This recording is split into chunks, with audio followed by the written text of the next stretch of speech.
柳大侠有3绝：暗器、轻功、解锁术。刚才已经见识了2绝，可我们却是冲着大侠的第3绝来的。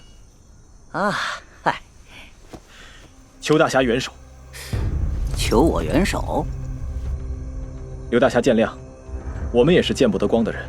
我们有一个同伴被官府所擒，被我们从狱中劫了出来，但是他的手一直被一个奇怪的锁铐铐着，我们想尽办法都不能打开。你们是谁？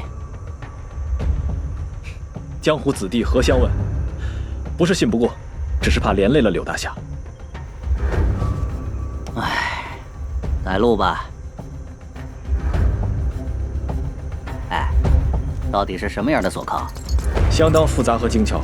不瞒柳大侠，我们找过魔手田四爷，他也没能解开。田四都没有打开，你们是劫了田四吧？到了。他还活着？当然，虽然未能解开，但我们承他的情，答应他以后若有事，我们兄弟以命相报。好吧，我也只能听你